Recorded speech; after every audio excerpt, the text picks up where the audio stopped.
My name is Robert Pearce, and I often get the question, well, how can I protect my CRD or my BrokerCheck record?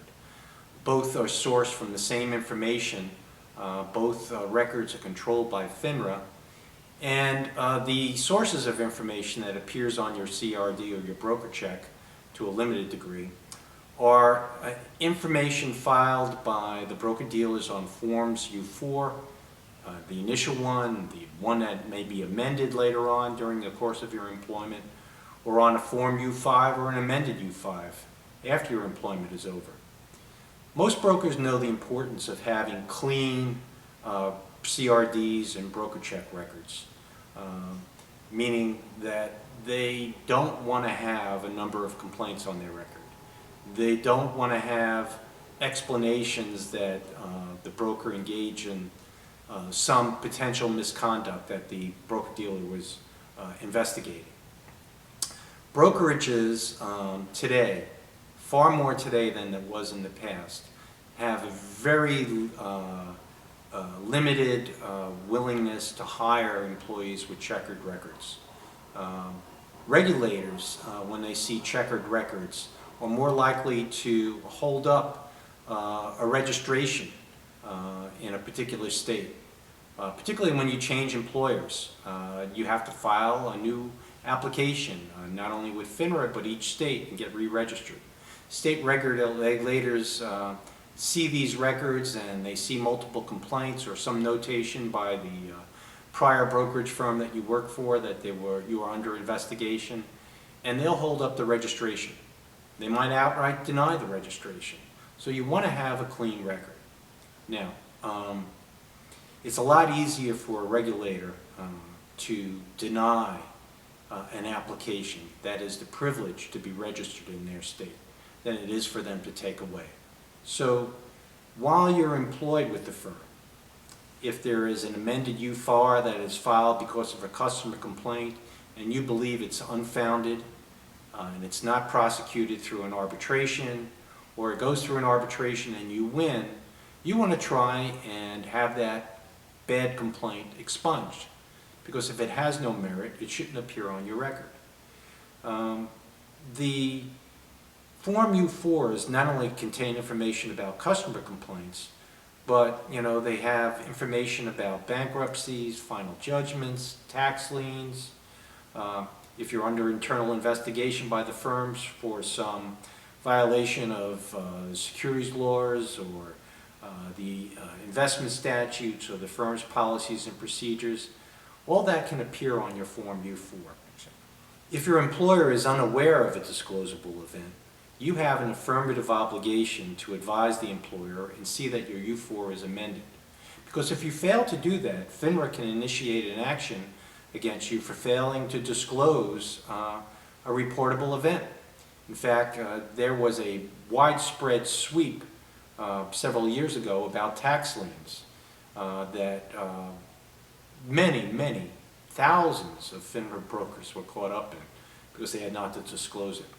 Similarly, not only failing to disclose information, but if you answer a question incorrectly on the Form U4 or an amended U4, you could be prosecuted by FINRA for filing a false answer, similar to non-disclosure. Rarely will you want to initiate a dispute with your current broker-dealer with respect to something on a U4. And so before it appears there, you want to have the ability to negotiate with them and make sure it's toned down so that it doesn't cause you problems in the future. The one exception to that rule is if there is a false customer complaint that's been filed against you, one that went to arbitration, that the broker-dealer and you won, you want to get that off of your U4 and off your CRD and off your BrokerCheck as soon as possible. And the only way you can do that is through the filing of an expungement proceeding, in which your broker-dealer and or the customer are typically the respondents. Now, the document that most often triggers a black mark on your CRD or your BrokerCheck is the filing of a Form U5.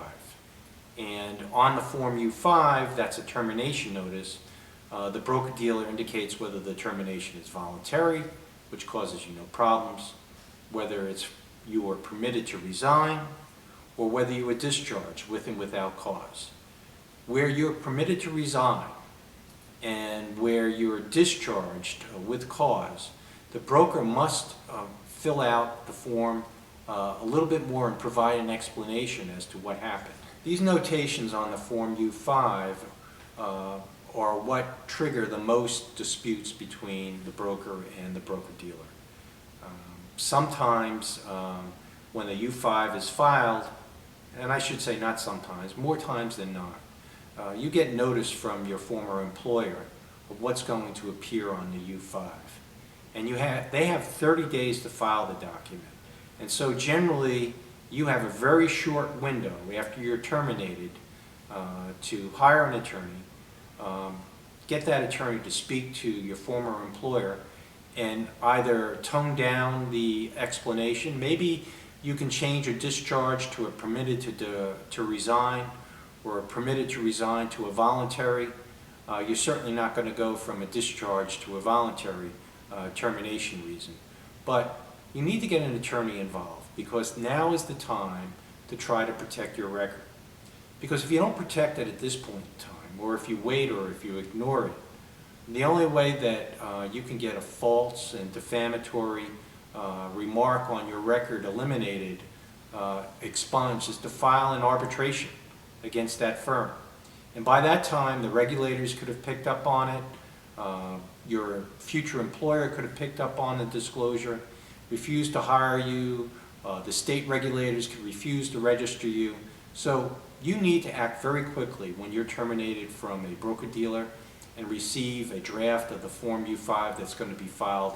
If it's false, if it's defamatory, you need to act quickly, hire an attorney that can hopefully talk the broker-dealer out of making a mistake and protecting your CRD and your broker check.